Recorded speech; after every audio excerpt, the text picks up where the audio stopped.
ओम नमो नारायण दोस्तों। आज एक और वीकेंड वीडियो में आपका स्वागत है। तो आपने देखा कि अभी न्यूज़ फ्लैश हो रही है और हमने एक ट्वीट किया था 29 जनवरी को कि फरवरी एंड से पहले एक ये मून की साइकिल होती है। मैंने अपने पुराने वीडियो में बोला भी है। तो वहाँ पर हमने क्लियर कट बताया कि इससे पहले पहले ईरान के लिए क्रूशियल टाइम शुरू है। ये पूरे जो ये मून की साइकिल, अब ये देखिए, यही एस्ट्रोलॉजी है जो मैं बोलता हूँ कि ये एस्ट्रोलॉजर्स को करनी चाहिए। तो आपने देखा कि आज अभी ये 29 जनवरी को हमारा वो था 27.5-28 दिन की जो मून की साइकिल है, परफेक्ट वहीं पर आके। और मैं बार बार आपको कह रहा था कि ये जो दोनों ग्रहण हैं, सूर्य ग्रहण होके गया, तीनों बातें आप देख लीजिए, इसमें कोई रॉकेट साइंस नहीं थी। मैं ज्योतिष के स्टूडेंट्स को क्लियर कट हिंट भी देके गया था जो मैंने पढ़ा कि आप देखिए दोनों सूर्य ग्रहण से चंद्र ग्रहण के बीच में पीरियड जो है वो अच्छा नहीं है। चंद्र ग्रहण तो अभी आएगा 3 तारीख को। ये दूसरा हमने एक चीज बोली थी कि मैंने बोला था ज्योतिष के स्टूडेंट नोट करें, जाके देखें कि मंगल कब एक्लिप्स की डिग्री को क्रॉस करेगा। तो आपने देखा कि मंगल ने एक्लिप्स की डिग्री को क्रॉस किया है कल और आज के बीच में भी, बस ये, और आज ही ये काम हो गया। तो अब कल से हम, कल आपके मार्केट ने भी आपको हिंट दिया कि भैया कुछ है, लेकिन लोगों ने क्या सोचा कि यार वीकेंड है इसलिए लोग, मार्केट सबसे बड़ा इंडिकेटर होता है, उसकी भी बात करेंगे। पहले इसकी बात करें जियोपॉलिटिक्स की। तो मैंने आपसे क्लियर कट कहा था कि मंगल जैसे ही इस एक्लिप्टिक पॉइंट को क्रॉस करेगा, ये ही बस, ये हमारे शास्त्रों में क्लियर कट लिखा हुआ है, पढ़ने वाला चाहिए। अब कयास लग रहे थे कब से, और जितने भी लोग मेरी जानकारी में, उन सबको मैं बोल चुका था कि भैया ये जो मंगल जब एक्लिप्टिक डिग्री को क्रॉस करेगा, अभी बीच में था कि मोदी जी चले गए, मगर मोदी जी का आना और ये मंगल का वहाँ क्रॉस करना, ये भी एक मतलब एकदम टाइमलाइन मैच हो रही है। और आप यकीन मानो, मैं कल रात से कम 3-4 बार CNN लगा के देख चुका हूं कि यार ये मंगल ने एक्लिप्टिक डिग्री को क्रॉस करा, अब तो कुछ हो। लेकिन सुबह तक कुछ नहीं हुआ। मैंने कहा चलो देखते हैं, दिन भर में कुछ होगा। हम फिर अपना दूसरे कामों में व्यस्त हो गए। और इधर मैंने कहा ना आपसे कि मेरे को न्यूज़ मिले उससे पहले मुझे मेरे मित्रगण हैं, जो मेरे चाहने वाले, धनाधन उन्होंने मेरे को मैसेज भेज दिए। और मैं काम करके उठा और मैंने अपना व्हाट्सएप खोला तो कम से कम 25 मैसेज थे उसके अंदर। मैंने कहा यार क्या हो गया, 25 मैसेज एक साथ, कुछ हो गया लगता है। और देखा तो धमाधम धमाधम ये न्यूज़ फॉलो कर दी कि सर एक और प्रिडिक्शन आपका, ये होना ही था, ये तो सबको पता है। लेकिन अगेन हम ज्योतिष में क्या बात करते हैं, टाइमिंग की बात करते हैं। तो अब ये अटैक क्योंकि चंद्र ग्रहण के आसपास हुआ है, जो नक्षत्र इन्वॉल्व हैं, कल सूर्य राहु भी साथ में थे, तो किसी ना किसी रिजिम को तो चेंज होना है। तो ये अटैक रिजिम चेंज की एक्सरसाइज है। खामनेई साहब का मतलब आ गया, उल्टी गिनती शुरू है उनकी। तो ये रिजिम चेंज की एक्सरसाइज हो रही है। और ये भी बता दूं आपको कि इसमें अभी बहुत सारे अप्स एंड डाउन्स आपको देखने को मिलेंगे। और साथ में सोशल मीडिया पे कुछ बहुत ही समझदार लोग आएंगे जो बोलेंगे युद्ध कुछ नहीं होता जी, इस युद्ध से कोई फर्क नहीं पड़ेगा। मैंने आपसे कहा है कि वर्ल्ड ऑर्डर चेंज होने वाला है, ईसा मूसा की लड़ाई हो रही है। ये यहाँ पर एक प्रत्यक्ष उदाहरण है ईसा और मूसा की लड़ाई का ट्रिगर। ये सब हमारे शास्त्रों में लिखा हुआ है। इसीलिए मैं कहता हूँ कि तुम विश्वगुरु बनोगे इस शास्त्र से, इस सनातन से, इस तुम्हारे धर्म ग्रंथों से। किसी इंडिविजुअल के बनाने से तुम विश्वगुरु नहीं बनने वाले। इस धरोहर को बचा लो तो तुम्हें विश्व गुरु बनने से कोई नहीं रोक पाएगा। और लोग आते रहेंगे, लोग जाते रहेंगे, इट डजंट मैटर, आप विश्व गुरु बनोगे ही बनोगे, लेकिन उसमें अभी समय है। आप जिस तरह से सोच रहे हो उस तरीके से नहीं बनोगे, आप जिस समय पे सोच रहे हो उस समय पे नहीं बनोगे। तो यह अटैक दूसरा यूएस कोर्ट को लेके वहां पर कर दिया अभी टैरिफ का। अभी भी आप देख लो, हमने आपसे कहा था कि अपने इमोशंस को कर्ब रखना, बार बार कंटिन्यूस मैं आपको बता रहा हूं। कल मैंने 2-3 अपने स्टेटस पे भी डाली थी, 1-2 जनों ने जो मुझे मैसेज दिया, मैसेज तो मुझे बहुत सारे आए हैं, ट्विटर पे भी डाला था। खुशी मुझे सिर्फ इस बात की हुई थी कि मैं जो मिशन पे था, मैंने किसी के घर में खुशी डाली, बस। This is what I gain from, मेरा मेटेरियलिस्टिक गेन क्या है, मेरे एसोसिएट्स लोगों का मेटेरियलिस्टिक गेन उससे ज़्यादा बड़ा है। कितने घरों में खुशियाँ आई, लोगों ने कितने इमोशनल मैसेज मुझे किए हैं, मैं एक एक मैसेज दिखा तो नहीं सकता हूँ। एक लेडी ने लिखा, आज सुबह मुझे किसी ने 6:30 बजे, उनको पता है वो मेरे क्लाइंट हैं कि मैं उठ जाता हूँ जल्दी, उन्होंने मुझे 6:30 बजे मैसेज किया और मैं एकदम, मैंने उनको एक ही चीज़ लिखी, मैंने कहा नारायण आपको ब्लेस करेंगे। उन्होंने मुझे कहा कि सर, उन्होंने एक फिगर लिखा कि सर मैंने इतने पैसे कमाए, मैं आपसे झूठ नहीं बोलता। अच्छी खासी अमाउंट थी। मैंने कहा बहुत अच्छी बात है, आपकी किस्मत है, और उसमें से इतना पैसा मैं डोनेट कर रहा हूँ। काफ़ी अच्छा सम उन्होंने डोनेट किया। तो तब मुझे लिखना पड़ा, मतलब मुझे इतनी दिल से खुशी हुई कि यार ये पैसा अब किसी ज़रूरतमंद आदमी के काम आएगा। अब ये डोनेशन करेंगे तो कोई अन्न का डोनेशन करेंगे, कहीं मेडिसिन का डोनेशन करेंगे, जो मैं अपने 1-to-1 सेशन में लोगों को बोलता ही हूँ कि हेल्प करो लोगों की, आए हो इस दुनिया में। तो कई लोगों को मैंने वही रिक्वेस्ट किया, वो बोले सर आपकी वजह से, आपकी वजह से। मैं कहा मेरी वजह से नहीं, नारायण नारायण बोलो, तुम्हारी किस्मत और नारायण की तुम्हारे ऊपर कृपा, तुमने ये सुन लिया। मैं तो बक बक बक बक करता ही रहता हूँ यहाँ बैठ के, सुन कितने लोग रहे हैं। और एक बार नहीं, 2 बार नहीं, कम से कम मैं पिछले कई वीडियो से आपको कंटिन्यूस बोल रहा हूँ, और मैंने आपको इतना बड़ा हिंट दिया था कि ये ट्रेड डील मत करो, ये सब मार्केटिंग गिमिक्स है चैनल वालों की, यूट्यूब वालों की। और वो जो कैंडल, जो चर्च में कैंडल वाला, वो मैंने आपको किस्सा बताया था कि कैंडल चर्च में गिरती है। अब बताओ जरा मेरे को कि आपको थर्सडे को फिर अगेन किसी ने बोला, और अगर आपको मैं मैसेज पढ़ा सकता होता, मेरी मजबूरी में पढ़ा नहीं सकता, तो मैं आपको पढ़वाऊं कि मैंने क्या लिखा था।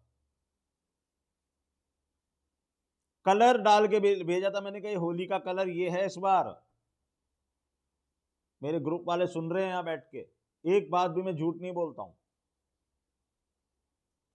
जब नहीं बोलता तो नहीं बोलता। और यहाँ खुले मंच पे मैंने कितनी बार आपको बोला, ट्रेड डील मत करो।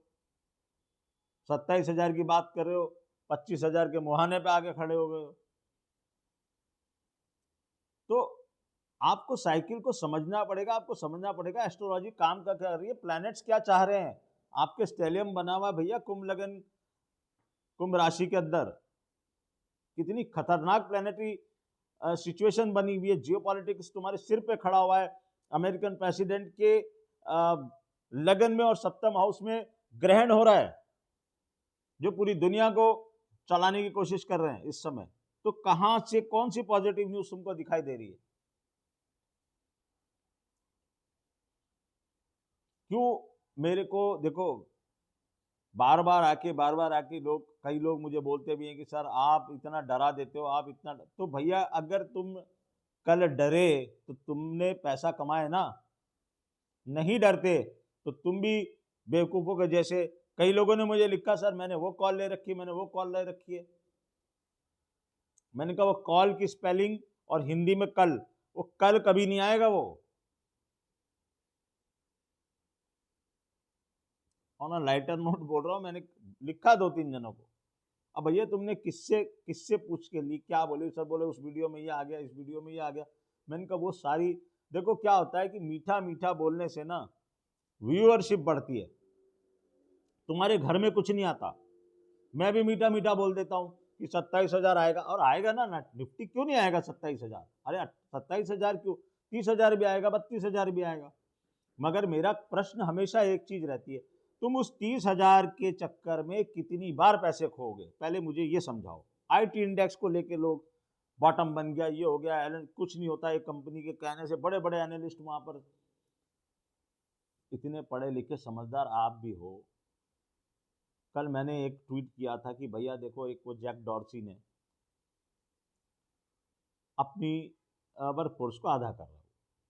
अब ये बात मैं 1.5 साल से चिल्ला रहा हूं, और नारायण की इतनी कृपा है, देश विदेश हर जगह से मुझे, मैं सच बता रहा हूं, अगर मैं टीवी ना भी खोलूं ना, मुझे हर जगह से हर तरह की इंफॉर्मेशन मिलती रहती है, क्योंकि लोगों को पता है मैंने क्या बोला, लोग मुझे बताते रहते हैं, मुझे यूएस से लोग बताते रहते हैं, मुझे यूके से लोग बताते रहते हैं, इंडिया की तो बात ही छोड़ दो कि सर ये हो रहा है। मुझे ऑस्ट्रेलिया से मेल आने शुरू हो गए कि सर आपने ये बोला था, ये हो रहा है यहाँ पर, आप क्या हम ऑस्ट्रेलिया में भी खतरे में? मैंने कहा भैया ऑस्ट्रेलिया क्या अर्थ पे नहीं है क्या, नक्शे से बाहर है क्या, तुम एलियंस हो क्या? तुम भी तो वही हो ना, उसी अर्थ का कोई पार्ट हो ना। तो जब वायरस फैलेगा तो सब जगह फैलेगा ना, तो कोई अछूता नहीं उससे। हाँ वो ठीक है, हमने एम्फेसिस वहां पर क्यों किया कि शुरुआत वहां से होनी है। मैं आपको ये समझाना चाह रहा था कि शुरुआत वहां से होनी है, और मैं आपको अभी भी कह रहा हूं कि अभी मैं इसके ऊपर एक पूरा एक्सक्लूसिव वीडियो बनाऊंगा। मुझे 2-3 बड़े लोगों ने रिक्वेस्ट की है कि आप प्लीज़ इस पर प्रकाश डालो, और वो अच्छे खासे बड़े लोग हैं जो बड़ा काम करते हैं। उन्होंने कहा सर ऐसे नहीं होगा, 1 to 1 नहीं, आप इसका एक वीडियो बना के डाल दो, और लोगों को इतनी परेशानियां हो रही है मैं आपको बता नहीं सकता हूँ। और ये मुझे तकलीफ पता है क्या है, ये स्टार्ट है, और जो इसका एंड होने वाला है वो इतना खतरनाक होने वाला है, मेरे से मीठी मीठी बातें करी नहीं जाती हैं। मैं वापस से आपको कह रहा हूं, अगर आप स्किल को नहीं बढ़ाओगे, आप स्किलफुल नहीं होगे, आपने कोई सेकंड ऑप्शन हाथ में नहीं रखा, आप धरे के धरे रह जाओगे। घर में अगर पैसों का ढेर भी लगा के रखा हुआ है ना, तो भी काम नहीं आएगा। मेरी बात याद रखना, आपको नहीं पता है क्या होने वाला है इस दुनिया में। ये यहाँ से जो 30-32 तक की साइकिल है, पूरा वर्ल्ड ऑर्डर चेंज हो रहा है। आप जिस तरह की ज़िंदगी जी रहे हो उस तरह की ज़िंदगी नहीं जी पाओगे। ये कॉपी बुक स्टाइल में जो चल रहे हो, आपको अगर आपके इर्द गिर्द देखोगे आपको समझ में आ रहा होगा, एवरीथिंग इज गेटिंग चेंज। आप आंख बंद करके बैठे रहोगे तो आपको लगेगा कि नहीं। मैं यही सोच सोच के परेशान हूं कि ये नारायण वो 360 डिग्री घुमा के वहीं ले जाने वाले, इतना तो मेरे को उन्होंने उनके आशीर्वाद से मुझे समझ में आ रही है बात। मैं सिर्फ ये समझना चाह रहा हूं कि उनकी प्लानिंग क्या है, वो किस तरह से करेंगे इस काम को। ये सोच के, पढ़ के, समझ के मैं रेस्टलेस हो रहा हूं। मैं आपको खुले दिल से अपनी अपनी व्यथा बता रहा हूं। मेरे को समझ में नहीं आ रहा कि वो किस ढंग से करेंगे इस काम को, क्या क्या करना चाहते हैं, वो किस तरह से, मतलब शब्दों में मैं कैसे बयान करूं कि वो क्या प्लानिंग है उनकी। कुछ कुछ हिंट्स हर जगह से मिल रहे हैं, लेकिन मैं ये सोच के परेशान हूं कि फिर इसका, अब मुझे पता है कि अगर वो उनकी प्लानिंग में ये है, अगर उन्होंने ये सोच लिया कि ये होगा, जैसे महाभारत से पहले अगर कुछ लोगों को तो समझ में आ गया था ना कि ये महाभारत होने वाला है, तो भैया दुनिया की आधी आबादी खतरे में आ गई उस समय। तो ये साल में क्या हो रहा है, ये साल में अधिक मास भी है और आपके 2 ग्रहण भी आ गए, और ये जो चंद्र ग्रहण है मेरे भाई बहन, ओहो माय गॉड, ये ग्रहण है बहुत कम देर के लिए, लेकिन इसकी जो फैमिली है, जो इसकी हमने हिस्ट्री पढ़ी है ना इस तरह के ग्रहणों की, और इस ग्रहण पे जो प्लेनेटरी कॉम्बिनेशंस है, मुझे आश्चर्य होता है कि कुछ चंद मुट्ठी भर लोग सिर्फ इस बारे में बोल रहे हैं। क्यों? क्योंकि उनको डर है यार, हम नेगेटिव बोलेंगे तो हमारी व्यूअरशिप चली जाएगी। लेकिन यार आप ये क्यों नहीं समझते कि किसी को ये बता देने से आप कितना बड़ा भला करोगे मैनकाइंड का। आप वो करके तो देखो, आपको वो खुशी होगी। क्योंकि मुझे वो मेरे महाराज की बात याद आती है कि वो मुझे बोलते थे हमेशा, जब मुझे ये चीज़ें नहीं समझती थी, कि तू देना जिस दिन सीख जाएगा ना, उस दिन तू सबसे अमीर आदमी बन जाएगा। तू हर चीज़, ये पैसे पैसे मत सोच।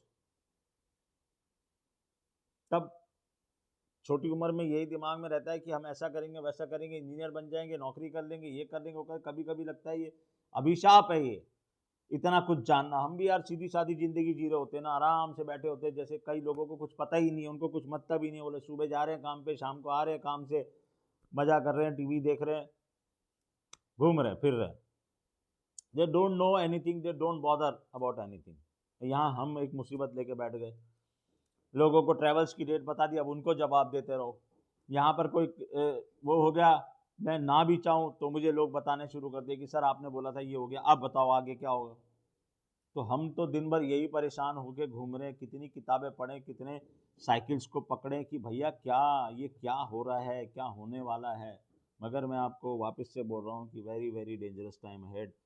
Not this because of this Iran and all this, ये तो सबको पता था। ये तो एक बहुत छोटी सी घटना है। ऐसी मैंने आपको कहा ना कि आपकी नज़रें होंगी कहीं और गेम होएगा कहीं और। अभी आप देखो इसके जो ट्रिगर्स हैं, जो बोलते हैं ना इसके रिपरकेशंस हैं, वो क्या होते हैं।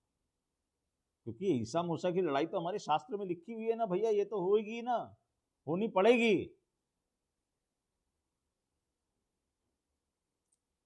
इतने लोगों के घर में खुशियां पहुंचाई, बहुत लोगों ने दुआ दी, सबका हाथ जोड़ के आभार आप लोगों ने जो मुझे दुआ दी है, मेरे परिवार को दुआ दी है। भगवान से यही प्रार्थना है कि मैं आप लोगों के जीवन में इसी तरह से खुशियां डालता रहूं। आप मेरी बातों को समझो, थोड़े कहे को बहुत समझो। हर बात हर बार चिल्ला चिल्ला के बोलना ज़रूरी नहीं है। बहुत खुशी है कि बहुत सारे लोगों ने समझा, उन्होंने काम किया। कई लोगों ने मुझे इतने इमोशनल मैसेज किए हैं कि मैं वर्ड्स नहीं है मेरे पास बताने के लिए। बोले सर जिंदगी में आज तक मार्केट से पैसा घर में नहीं आया था, ऐसे भी लोगों ने मुझे मैसेज किए। और आपने हमें इतना सिंपल वे में इस चीज़ को समझाया, और अब टेंशन भी नहीं हो रही, क्योंकि आपने पाथ बता रखा है, आपने लेवल बता रखा है। एनीवेज, अब पिछली बार भी कई लोगों को ऑब्जेक्शन था। देखो मैंने एक और ट्वीट किया था, और आपको अच्छे ढंग से पता है कि मैंने आपको बताया मेरे ट्वीट का टाइमिंग और ट्वीट का सब्जेक्ट बहुत ही प्लान्ड होता है। ऐसे में कोई भी ट्वीट नहीं करता। अगर मैंने वो गाना भी डाला था ना, धोखा दे दिया, मोहब्बत मुझे न करनी थी, तो वो भी सोच समझ के डाला था। आप देख लो कितने धोखे हो गए उसके बाद।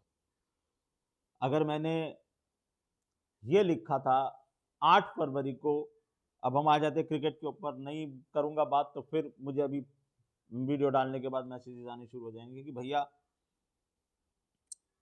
वेस्ट इंडीज के साथ जो हमारा मैच होगा, क्या वो हमारा रोड़ा बनेगा। ये मैंने 8 फरवरी को लिखा था, जब दूर दूर तक ना वेस्ट इंडीज पिक्चर में था, ना इंडिया पिक्चर में था, ना किसी को ये पता था कि ये मैच इतना क्रूशियल हो जाएगा।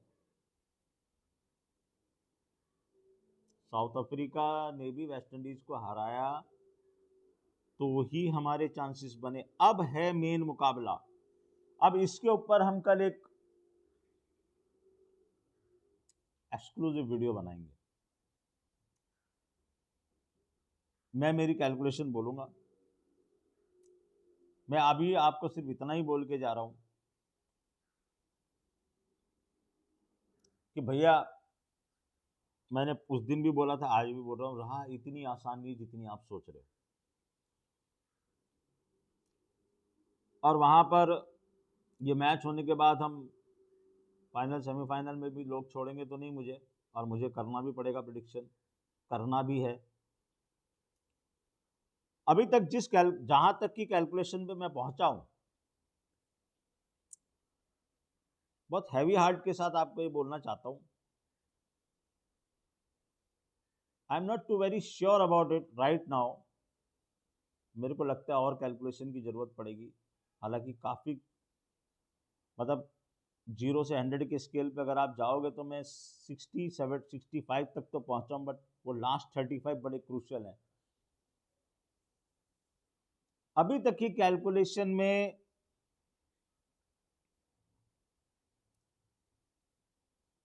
बोलते हुए अच्छा तो नहीं लग रहा, बोलना पड़ रहा है, लेकिन इसको अंतिम कैलकुलेशन मत मानना, वो कैलकुलेशन करके मैं वीडियो बना के बोलूंगा आपको। सूर्य कुमार यादव कप उठाते हुए नहीं दिख रहे मुझे अभी तक की कैलकुलेशन में। तो इंडिया सेमीफाइनल में पहुंचता है कि नहीं, अभी तो एक यक्ष प्रश्न है, इसका उत्तर हम कल देंगे। ये मैच कोई साधारण मैच नहीं है। करोड़ों लोगों की आस्था, जिसको बोलना चाहिए दिल, बच्चे, छोटे छोटे बच्चे, अरे मुझे बड़ा आश्चर्य होता है कि कुछ यंग बच्चों के मेरे को आए message, uncle can you please tell us. अब मुझे ये पता है, मैं उनको ये भी नहीं कह सकता कि बेटा आप तो बैटिंग नहीं करने वाले हो, वो तो क्या बैटिंग करेंगे, मतलब मैं ऐसा सोच रहा हूँ। बट उनकी भावनाएं ये है कि सर अंकल कैसे भी करके ये बता दो कि ये होने वाले हैं। मैंने कहा बेटा अभी मेरा जो ट्रैक रिकॉर्ड है वो अभी तक का 100% है, तो मैं नहीं चाहता हूँ कि मेरा ट्रैक रिकॉर्ड खराब हो, तो मुझे भी बहुत मेहनत करनी पड़ेगी। आपको लग रहा है बच्चे ये बहुत ईजी है, बट नहीं, इतना ईजी है नहीं, और इस बार तो बिल्कुल भी नहीं है। क्योंकि यहाँ पर ना दो चीज़ें काम कर रही हैं। एक तो जो हमारा नॉर्मल जो प्रोसेस है न्यूमरोलॉजिकली जिससे हम देखते हैं, और एक मैंने आपको कहा हर वर्ल्ड कप एक पैटर्न पे चलता है। वो पैटर्न मुझे ये बता रहा है कि इंडिया कप नहीं उठा रही अभी तक। अगेन 65% इस बात को मानना, अभी 35% अभी कैलकुलेशन बाकी है। हो सकता है मैं कोई चीज़ मिस कर रहा हूँ, क्योंकि मेरा दिल खुद नहीं मान रहा है ये बात। मैं चाहता हूं कि ऐसा ना हो, लेकिन फिर अगेन ये जो मेरी विद्या है ये अलग चीज है, मेरा दिल क्या बोलता है वो अलग चीज है। जब मैंने वर्ल्ड कप का प्रिडिक्शन किया था 2023 में इंडिया नहीं जीतेगा, कितने हैवी हार्ट और उससे किया होगा, और कितने लोगों की आम, क्या बोलते हैं उसको, बैड बददुआएं भी दी होंगी लोगों ने मुझे, क्या बोल रहे हैं ये। लेकिन आप खुद बताओ मुझे कि क्या मुझे, अगर मुझे कोई चीज़ समझ में आती है तो क्या मुझे सच नहीं बोलना चाहिए? मैंने वहां पर भी यही कहा था, मैं आज भी यही कह रहा हूँ कि मैं चाहता हूं मैं 101% गलत हूं, लेकिन जो मेरे पास पैटर्न मुझे दिख रहा है अभी तक, वहां पर मुझे इंडिया कप उठाता हुआ नहीं दिख रहा। ये मेरे को वापस से टेंशन दे रहा है। तो कल तक का इंतजार करना, पहले हम वेस्ट इंडीज इंडिया के मैच की बात करेंगे, और उसके बाद या तो कल ही आपको समझ में आ जाएगा कि मैं क्या बोल रहा था, और नहीं तो सेमीफाइनल फाइनल में समझ में आएगा। थोड़ी सी कैलकुलेशन और कर लेते हैं। मैच बहुत इंटरेस्टिंग होगा, होना भी चाहिए, और बहुत ज़्यादा प्रेशर है। कई वीडियोस मुझे लोगों ने भेज दिए, बोले सर सब बोल रहे हैं इंडिया कप उठाएगा। मैंने कहा इसमें कहीं ज्योतिष नहीं है, और इंडिया कप क्यों नहीं उठाना चाहिए, ये लोगों की भावनाएं। भावना अलग चीज़ होती है, कैलकुलेशन और पैटर्न अलग चीज़ होता है। अब ये दिल और दिमाग की लड़ाई है, इस बारे में हम बात करेंगे कल। एक वीडियो मैच से पहले कोशिश करूंगा आपको डालूं, और समझाने की कोशिश करूं कि इस पर्टिकुलर मैच में क्या हो सकता है। इंडिया वेस्ट इंडीज के मैच में मैं प्रिडिक्शन से ज़्यादा आप लोगों को ये बताने की कोशिश करूंगा कि मैच की स्क्रिप्ट किस तरह से चलनी चाहिए। क्या हमको ये बताएगा कि मैच हम हमारी तरफ आ रहा है कि मैच उनकी तरफ जा रहा है? क्या मैं यही करता हूं हमेशा। तो कल मिलेंगे। जियो पॉलिटिकल टेंशन ने अपना रंग रूप ले लिया है, चंद्र ग्रहण आ रहा है, अब कई लोग परेशान हैं कि हम होली खेलें ना खेलें। आप बाकी के काम मत करो ग्रहण में, आपकी इच्छा हो तो आप होली मत खेलो। बाकी होली खेलने ना खेलने से ग्रहण का कोई मुझे औचित्य समझ में नहीं आता है कि आप अगर होली नहीं खेले तो ग्रहण में क्या हो जाएगा। आप सूतक का पालन करो, आपका चंद्र ग्रहण के बाद जो शुद्धि करनी है वो करो। होली तो आप खेल सकते हो, मगर इस बार मुसीबत एक नहीं है। अब होली जलाने का भी जो समय है ना, उसमें भी भद्रा आ रही है, तो वहां भी एक टेंशन क्रिएट होगी। अब वो भद्रा में जलानी चाहिए कि नहीं जलानी चाहिए, ये एक टेंशन क्रिएट हो रही है।